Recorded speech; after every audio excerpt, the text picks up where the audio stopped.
So as I mentioned before in one of the other offensive tackle scouting reports, I think it was Connor Williams. To me, offensive tackle is a really hard position to grade for today's NFL. It really, really is. And I look at this position, and sometimes I'm like, I'm not sure if I trust my grades or not. I feel like sometimes I don't grade a guy high enough, and other times I grade a guy too high. And even keeping in mind, just because I've put a certain number grade on them, that's based off of just a raw grading system. That doesn't automatically necessarily mean that that's exactly where they end up on my big board when all is said and done, based off a variety of different factors. So keep that in mind. But like Chukwuma, Okorafor, Chooks or Chucks, I think is what they call him for short. Whatever the case might be. I hope I get his name right. We'll see. I feel like this is another guy that there's a lot of disagreement about. Can be a polarizing prospect. Doesn't quite have the same name buzz as an Orlando Brown Jr., but I think there are going to be people like me that are a little bit higher on him, and there are plenty of people that are going to be much lower on him, talking about him being a day 3 talent and they're not sure he can really make it. And as I said before, when it comes to the offensive tackles, I'm not nearly as confident in my grades. It's just the way it is. So if you're going to be one of those types that talks about you're crazy for grading him there, you've got him as a 4th or 5th round pick, okay.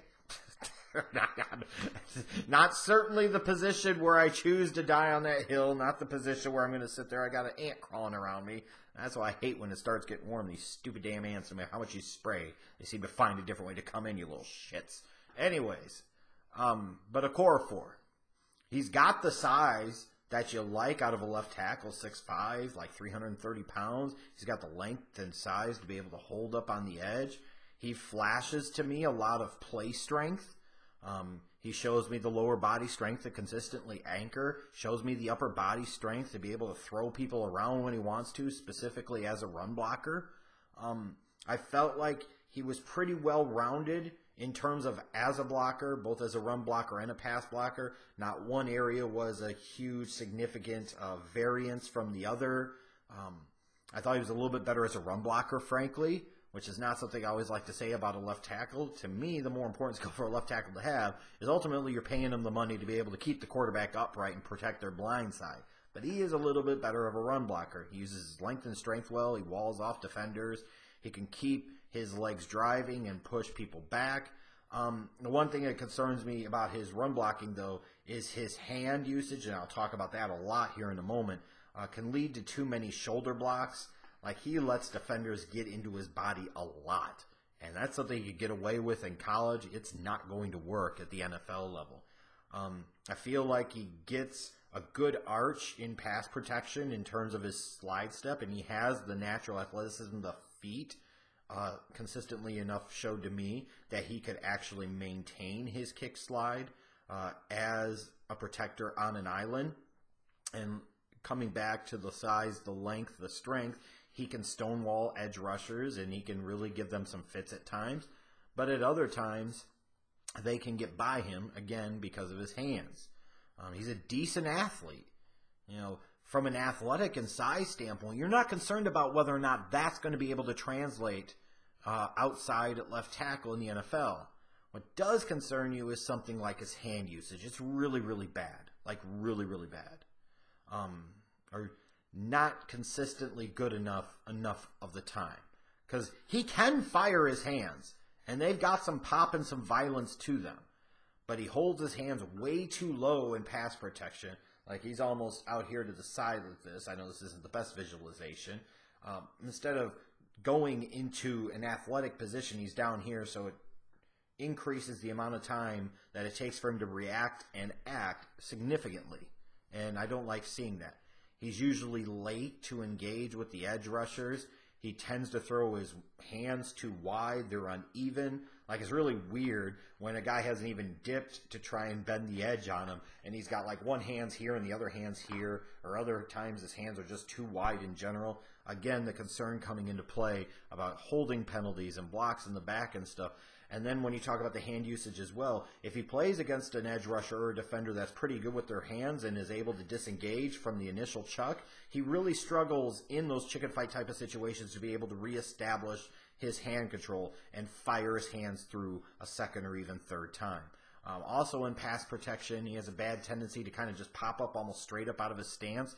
So when you factor that, even with length doesn't matter if you're playing almost straight up and you don't fire your hands up. He could be a real victim of bull rushes a lot in the NFL, especially playing against those 5 techniques and 3-4 defenses. To me, sometimes he struggles to recognize as well who the right man to block is. He's late to recognize blitzers. So when it comes down to him, it's tough for me because I see the athletic profile, the athletic package, and I'm like, yeah, he can play left tackle at the NFL. But then I see just how flawed he is in terms of his technique, and then I look at his motor and his physicality. He doesn't play with much nastiness or a lot of edge. He will play through the whole play, but he lacks, to me, that fire. He lacks that edge that you'd really like out of an offensive lineman. And some guys do end up developing that. Some guys don't. Some guys don't need to do that because they can do enough other things to be able to survive on the outside. I'm just not sure if Okorafor will end up being that type of guy. I know based off of the grading I put on him, I think it was like an 88.5. I've got him as a second-round pick. I've got him graded higher than some of the other big-name offensive tackles in this class. Like I said, I'm not incredibly confident in that because, to me, I wouldn't be surprised if he ends up being a day 3 pick and doesn't get an opportunity right away. I wouldn't be surprised at all if he ends up going in round 4, maybe even round 5. Somebody could fall in love with his athleticism and upside and say, hey, he's worth a second-round pick. Here was a guy, though, heading into 2017 that I fully expected based off of his height, his length, his strength, his overall athleticism. He was going to be a top 10 to 15 pick. And it just didn't materialize. It didn't happen. And it really makes me wonder, great or not, whether or not he can actually play at the NFL level as a starter. I think the upside is there.